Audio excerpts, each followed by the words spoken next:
This Wildlife Interpretive Center originally required fire suppression storage for this new public building. It's an educational venue, and students and the public engage in programs, and there's interactive opportunities and so on. And water conservation methods are also added to the site, but fire suppression was the key here, so storage had to be provided.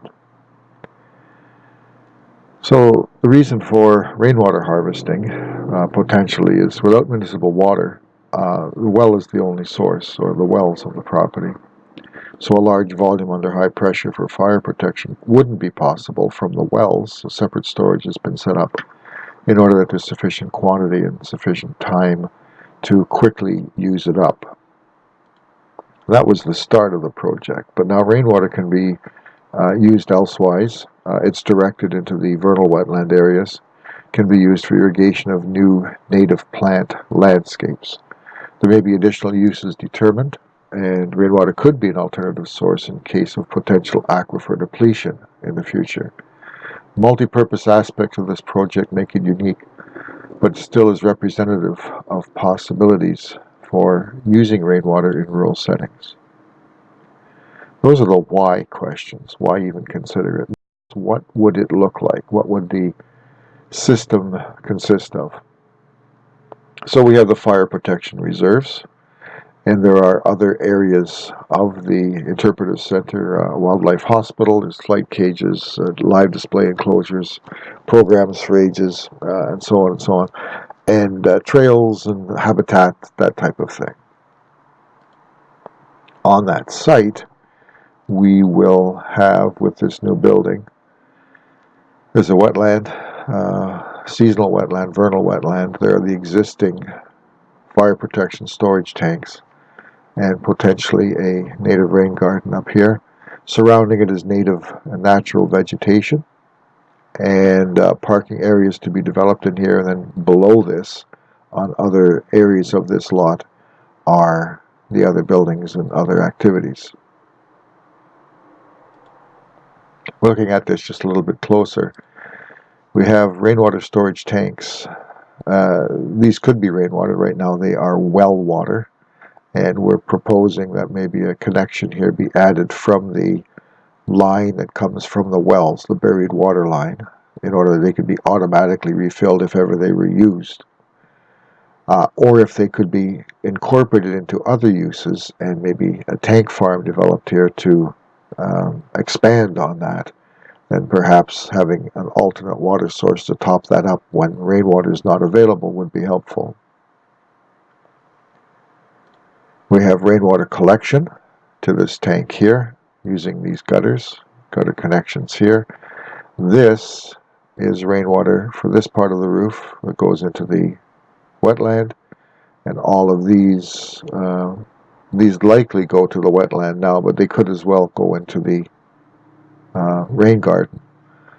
This side of the flat roof here. This is a lower roof, this is the upper roof. And rainwater can be collected on the sloped roof back here quite easily to be fed into a low pressure drip irrigation line to get the native plants started, and an overflow can go here into the wetland, and a pumped top up could go to these tanks here if they're being used for other purposes as well. So that's the pump lines here for the irrigation or for topping up storage tanks over here in a tank farm type of thing. And then we have the existing water line coming from the well, which goes along here.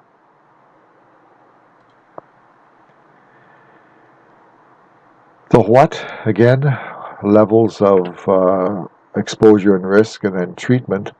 But the exposure risk is very low. Only staff will handle and work with the harvested rainwater in the irrigation side of things at this proposed level here. The general public is not going to be exposed to harvested rainwater.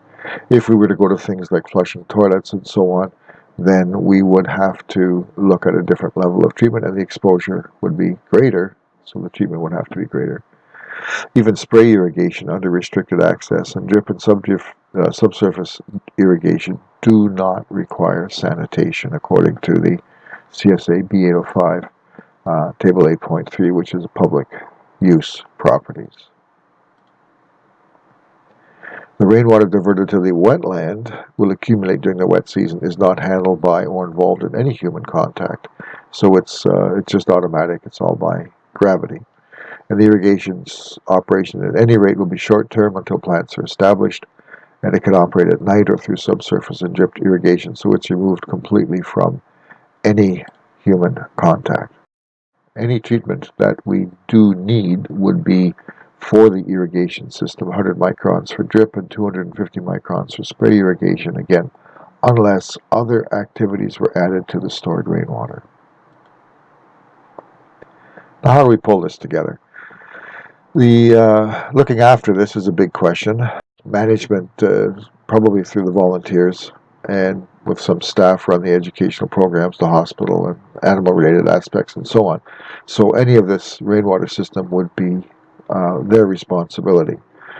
Specialists in rainwater quality and in rainwater systems can be contracted as required, and any major upgrades and repairs go through a detailed quoting and grant application process. This is the long-term management side of things, and that needs to be addressed up front, saying, okay, if we do this, how will it be looked after, because that's a major consideration of a nonprofit. So existing here, we have the fire protection storage tanks. It's 3 25,000 liter, 5,600 imperial gallon polyethylene above ground tanks on a concrete slab. There you see them. We have the fire connection and valves here for the fire department if they need to use the water. And the tanks are interconnected. All 3 tanks are connected. So here between these 2 and between these 2 with the flanges and piping. So the 3 tanks basically act as one. They're very large tanks. It's over 3 meters wide and 3.5 meters tall. So that's quite substantial. Concrete slab is also a very important aspect to this as well. It gives the tanks stability and allows them to be put in and adjusted for position while they're being installed. And the footing or foundation here, the base, allows them to be set in on a leveled. Now the proposed irrigation component is for the collection, storage, and distribution of rainwater, specifically for the native plant garden to get it rolling, and perhaps for some other areas that might need special garden treatments. In a normal year, 4,000 liter tank, 880 imperial gallons would work. In a drought year, which I think is more accurate nowadays, knowing that the weather patterns are changing, up to about 67,000 liters, 14,000, say 15,000 imperial gallons roughly. This allows for a half inch or 13 millimeters of irrigation per week. It uses 215 square meters of roof, and then there are some controls that will be added later on to manage that water for its different purposes and for different scenarios on the site.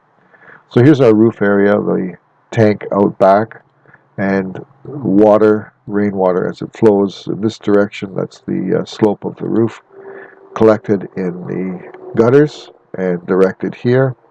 There is another gutter at this point that goes into this area underground here. This could be added by redirecting this gutter back to that as well and increasing the roof area. An overflow always, and that be connected to this piping that goes into the wetland area. And then a pump and forced water through an irrigation system here, a drip or subsurface irrigation for these plants all through here until they're established.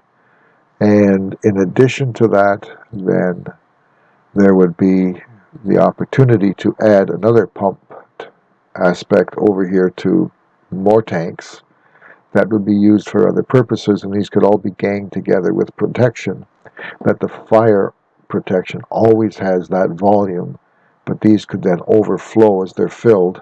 They could overflow into these if these need topping up. In this case, you'd have to add an overflow back into the wetland, but there's other protections here as well. So first off, we have the tank collecting from the roof and an overflow going into the wetland over here, which is connected to the pipe that's already there for the wetland off of the downspouts that are connected along the bottom underground. Secondly, we have a pump in here, and we have the system for the irrigation. So when the timer comes on, the irrigation flows. When the timer goes off, the irrigation stops. And if the water's too low in here for drought season and we were going to water, the tank is empty, there's a switch in here that says, no, sorry, tank is empty, we can't turn the pump on. Now, if we were to add more of these tanks out here and make a tank farm out of it, for additional uses for the rainwater and for topping up the main tanks and so on, if more are added here, then we need to look at another connection to the rainwater system that's here. And this becomes an interim tank as well, where as it fills up, it will want to fill these tanks if they are depleted. So if the tanks are full, this pump is not working unless it's running irrigation. So another switch on each of these lines, either irrigation or fill. If these tanks are low, then this pump can turn on as long as there's water in this tank here and water is coming in through rain and more rain is expected, then that pump can come on and fill these up. If this tank is too low, just like with the irrigation, it won't come on. And then we have the option of the other water line from the wells that could top these up if there were more tanks here used for other purposes beyond just the irrigation on this side here, or wherever irrigation is needed.